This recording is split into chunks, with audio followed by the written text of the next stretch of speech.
ویسے ہی جیسے میں بتا رہا ہوں، تو یہ ابتدا تھی. عبداللہ ابن ابی نے دیکھا کہ اللہ کے رسول کے آنے کی وجہ سے دراصل کیا ہے، میری گدی گئی، لیکن آج میں کفر پہ رہنے کا اعلان کروں تو شاید میرا ہی بیٹا مجھے کیا ہے الگ تلگ کر دے. تو اس نے اعلان کر دیا میں مسلمان ہوتا ہوں. مسلمان تو ہو گیا. اچھا خالی مسلمان ہوا؟ نانا، حیران ہو جائیں گے آپ. 5 وقتہ نمازی بھی تھا. ہاں 5 وقتہ نمازی تھا. ہم اپنے آپ کو مسلمان کہتے ہوئے رمضان کے نمازی ہیں. ذرا سوچو، وہ منافق جو منافقوں کا سردار تھا، وہ منافق جس کو رئیس المنافقین کا لقب تاریخ میں ملا، کوئی شک نہیں اس میں، کسی فرد کسی گروہ کے سامنے اس میں کوئی شک نہیں، کا کوئی بھی مکتب فکر ہو، ہر کوئی مانتا ہے کہ رئیس المنافقین، منافقین کا سردار اللہ کے رسول کے دور میں عبداللہ ابن ابی ابن سلول تھا. اب اس کا کیریکٹر دیکھو ذرا. 5 وقتہ نمازی تھا، پہلی صف میں کھڑا ہوتا تھا، اللہ کے رسول صلی اللہ علیہ وسلم کے پیچھے نماز پڑھتا تھا، اور ہمیشہ مسجد نبوی میں پہلی صف میں ہوتا تھا. حتیٰ کہ اس حد تک اہتمام تھا کہ اللہ کے رسول صلی اللہ علیہ وسلم جمعہ کے لیے ممبر پہ چڑھتے تو اس سے پہلے یہ خود کھڑا ہوتا، کہتا کہ لوگوں یہ وہ ہستی ہے، یہ وہ ہستی ہے جس کی بات سننا آپ پر لازم ہے اور اس پر عمل کرنا آپ پر لازم ہے. تو یاد رکھو، اللہ کے رسول کی بات کو سنو، عمل کرو. یہ معمولی ہستی نہیں جو ممبر پہ چڑھ رہی ہے. یہ کہہ کے بیٹھتا تو اللہ کے رسول خطبہ شروع کرتے. لو 5 وقتہ نمازی، ہاں پہلی صف میں کھڑا ہو کے مسجد نبوی میں اللہ کے رسول کی امامت میں نماز پڑھنے والا بندہ.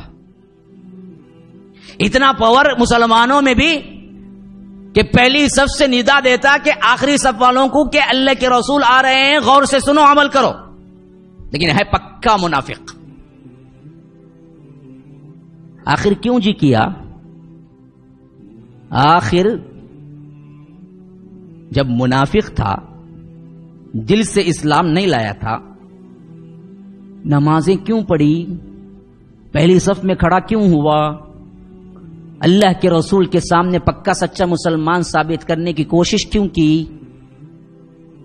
اس منافق، اب یہ بڑا پوائنٹ ہے، بہت اہم پوائنٹ ہے جو آپ کو سمجھنا ہے. اس منافق کو بھی معلوم تھا کہ میں باطن میں جتنا کچھ بھی کیا ہے دشمنی رکھوں، لیکن ظاہر میں مسلمان میں کہلانا ہے تو مجھے نماز پڑھنا ہے، ورنہ تو کیا ہے مدینے سے نکال دیں گے. مسلمانوں کی لسٹ میں نہیں آؤں گا، ووٹر آئی ڈی میں نام ہمارا، مسجد کے رجسٹر میں نام کوئی نہیں ہوتا. لیکن پکے منافق کو بھی معلوم تھا کہ 5 وقتہ نماز ہی اسی وجہ سے ہے کہ معلوم ہو جائے یہ مسلمان ہے، اگر نہ پڑھا تو مسلمان ہونے کا لیبل بھی نہیں ملے گا. اسے بھی معلوم تھا، اس واسطے وہ 5 وقتہ نمازی بھی تھا، پہلی صف میں بھی ہوتا تھا. اسے معلوم تھا نماز چھوڑیں گے تو مسلمانوں کے لسٹ سے نکل جائے گا. آج کیا ہے، پوری زندگی نماز نہ پڑھو پھر بھی مسلمانوں کی قبرستان میں اسے دفنا دیا جاتا ہے. ہاں حالانکہ کوئی حق نہیں پہنچتا. من ترک الصلاۃ متعمدا فقد کفر، جو جان بوجھ کے نماز چھوڑتا ہے وہ کیا ہے، کافر ہے. ابن باز رحمہ اللہ کا فتویٰ یہی ہے کہ بے نمازی اگر سمجھانے کے باوجود بھی بے نمازی مرا تو اسے مسلمانوں کے قبرستان میں دفنانا نہیں چاہیے.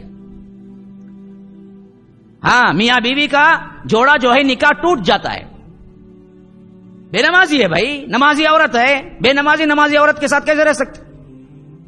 نکاح ہی ٹوٹ گیا تو کافر ہے، وہ مسلمان ہے.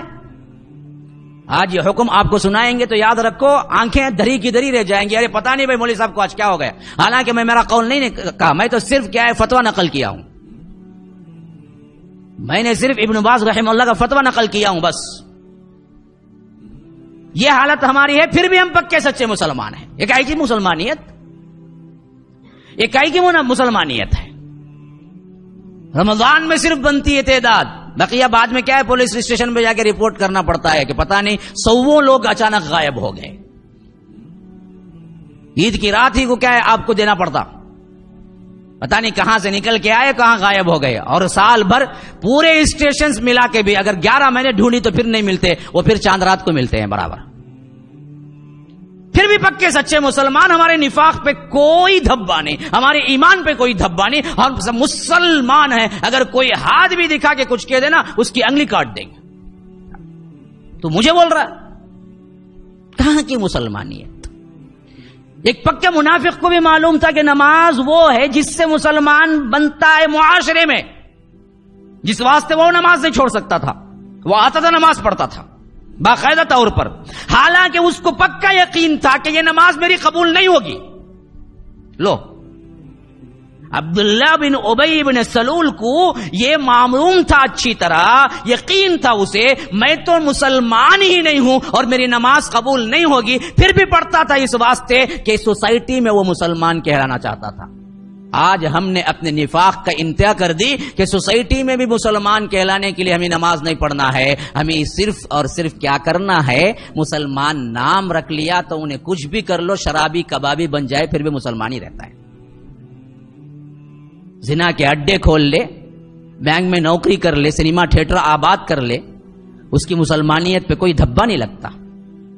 ہاں، باپ کے نماز جنازے کو بھی پڑھنے نہ آئے، باہر کھڑا ہوتا جنازہ اندر. میں نے اپنے آنکھوں سے دیکھا ہے، آنکھوں سے، باپ کا جنازہ اندر، بیٹا دستی باندھ کے باہر کھڑا ہوا ہے. میں پوچھا کہ کیا باپ کا نماز جنازہ نہیں پڑھو؟ مولوی صاحب پاکی نہیں، مولوی صاحب مجھے پتہ نہیں بیوقوف نہاتا بھی یا نہیں، نماز کو تو پاکی نہیں بولتے، بغیر پاکی کے نکلا کیوں بیوقوف؟ باپ کا جنازہ ہے، باپ کا، پھر بھی مسلمان ہے، مسلمانیت پہ کوئی دھبا نہیں. کون سی مسلمانیت ہے؟ سوچو، اپنے آپ کو سوچو. تو یہ ابتدا تھی عبداللہ ابن ابی کی. اسی طرح بہت سے لوگ جنہوں نے بھی منافقت اختیار کی لیکن نماز میں سر فہرست رہتے تھے، سامنے آتے تھے، وہ معلوم تھا کہ یہی اصل چیز ہے، فرق کرنے والی چیز نماز ہے. تو اس کو معلوم تھا. اچھا، اب دوسرے سیشن پہ آئیے. ابھی اس کو معلوم تھا کہ اس کی نماز تو قبول نہیں ہوگی، منافق ہے. جس کو معلوم نہیں ہے وہ منافق نہیں ہوتا. بھائی، جس کو معلوم ہے اس نے صحیح طور پر دل سے اسلام قبول ہی نہیں کیا، وہ تو پکا منافق ہے، اس میں کوئی شک نہیں. لیکن ہم جیسے آج کے لوگ ہیں جن کو کیا ہے، معلوم ہی نہیں ہے یہ نفاق ہے، حالانکہ وہ پکے سچے مسلمان سمجھتے ہیں، عمل نہیں ہے، تو منافق نہیں ہے. کیا بولیں گے ہم؟